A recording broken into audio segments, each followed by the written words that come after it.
हजरत सुनिए हजरत फारूक आजम का जवाब। हजरत सैयदना फारूक आजम ने फरमाया वो उमर का बेटा है और आप रसूलुल्लाह के शहजादे हैं, और ऐ शहजादे उमर को जो इज्जतें मिली है, और एक रिवायत के अंदर आता है आपने अपने सर की दस्तार उतार कर यहाँ तक इरशाद फरमाया कि ऐ शहजादे उमर के सर के ऊपर जो बाल उगे हैं ये अल्लाह के बाद उसके रसूल और उनकी औलाद के सदके ही तो अल्लाह रब्बुल इज्जत ने मुझे ये बाल अता फरमाया। जाओ उनके बाबा जैसा बाबा लेके आओ, जाओ उनकी माँ जैसी माँ लेके आओ, जाओ उनके नाने जैसा नाना लेके आओ। हजरत उमर फारूक रज़ी अल्लाह ताला अन्हु आप किस कदर अहले बैत अतहार के साथ मोहब्बत फरमाया करते थे।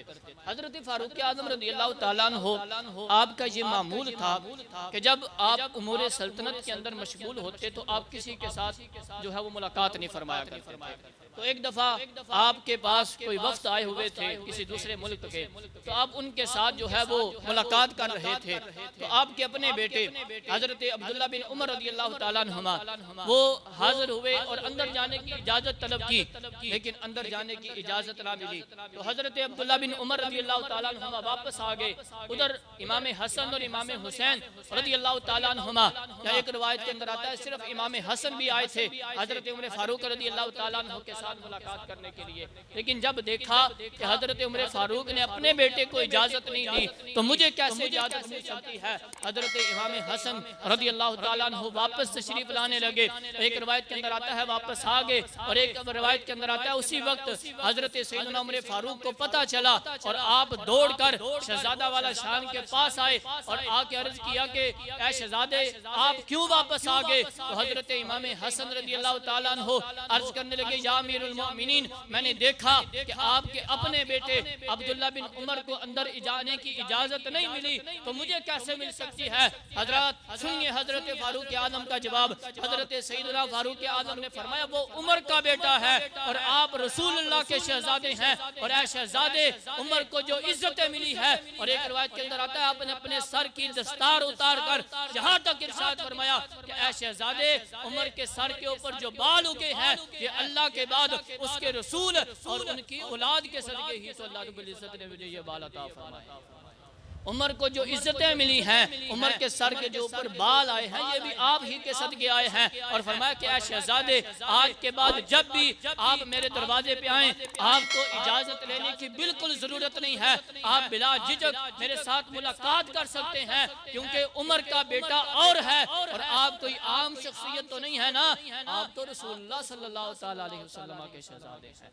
आपको तो नबी पाक अलैहिस्सलातु वस्सलाम ने अपने कंधों पे बिठाया है, आपको अपने कंधों पे बिठा के सवारी करवाई है, आपके साथ तो नबी पाक अलैहिस्सलातु वस्सलाम ने प्यार ही बड़ा फरमाया है। तो हज़रात जरा सोचें, अपने बेटे को तो अंदर आने की इजाजत नहीं है लेकिन शहजादे के साथ इस तरह मोहब्बत भरा अंदाज है। आप खुद बताएं इनकी आपस में कोई दुश्मनी थी, इनका आपस में कोई ताल्लुकात खराब थे, इनकी को आपस में माज़अल्लाह बुग़्ज़ और हसद वाले मामला थे? नहीं मेरे भाई, दूर दूर तक कोई ऐसी बात नजर नहीं आती है, लेकिन हमारे अकायद को तबाह किया जा रहा है और इनकी आपस में दुश्मनियां साबित करके लोग जो है वो अपनी रोजी रोटी कमाने का जरिया बना रहे हैं। लेकिन हमने इस बात पे डटे रहना है, इस बात को अपने दिल की तख्ती पे लिख लेना है कि सहाबा कराम हूँ या अहले बैत अतहार हूँ, इनकी कोई आपस में दुश्मनियां नहीं थी बल्कि ये तो आपस में बड़ा प्यार और मोहब्बत करने वाले। और कैसा प्यार है हजरत फारूक आजम का मेरे मुस्तफा करीम के घर वालों के साथ। सुनिए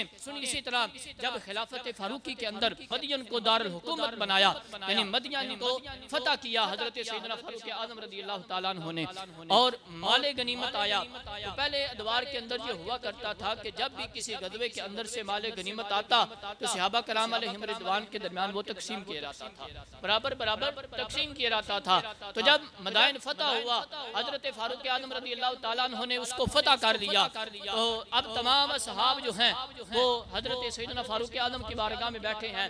हजरत इमाम हसन रज़ी अल्लाह ताला अन्हु आप आगे बढ़ते हैं और अर्ज करते हैं या अमीरुल मोमिनीन मुझे मेरा हिस्सा अनायत फरमाएं।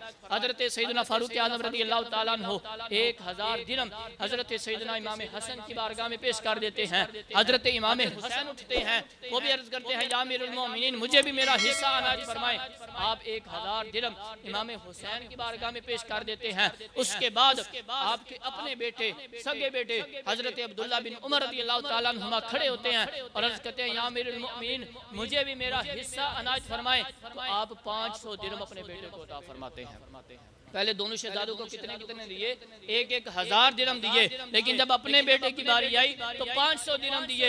अब बेटे, इंसानी फितरत का तकादा है। हजरत अब्दुल्ला बिन उमर रज़ियल्लाहु ताला अन्हुमा वर्ज़ करने लगे, अब लालच कोई नहीं था, लेकिन एक फितरत का तकादा था। वो कहने लगे कि या अमीरुल मोमिनीन, मैं उस वक्त भी नबी पाक अलैहिस्सलातु वस्सलाम के साथ जिहाद पे जाया करता था, जब हजरत इमाम हसन और इमाम हुसैन जो छोटे बच्चे हुआ करते थे, गलियों के अंदर खेला करते थे, मैं उस वक्त भी जो है वो जंग के अंदर शरीक हुआ करता था। लेकिन ये क्या वजह है, आपने उन्हें तो 1000 दिरहम दिया है, लेकिन मुझे 500 दिरहम दिया है। अब सुनिए हजरत सैयदना फारूक आज़म रज़ियल्लाहु ताला अन्हु का जवाब। हजरत उमर फारूक रज़ियल्लाहु ताला अन्हु फरमाते हैं, अगर तुम चाहते हो कि मैं तुम्हें भी उनके बराबर हिस्सा अता करूं, तो जाओ उनके बाबा जैसा बाबा लेके आओ, जाओ उनकी माँ जैसी माँ लेके आओ, जाओ उनके नाने जैसा नाना लेके आओ, जाओ उनकी नानी जैसी नानी लेके आओ, जाओ उनके चचा जैसा चचा लेके आओ, जाओ उनके मामू जैसा मामू लेके आओ। लेकिन तुम हरगिज नहीं ला सकोगे, क्योंकि उनका नाना मुस्तफ़ा है, उनकी माँ सैयदा फातिमा तो ज़हरा है, उनके बाप का नाम हैदर कर्रार है, उनके नानी का नाम हदीजातुल कुबरा है।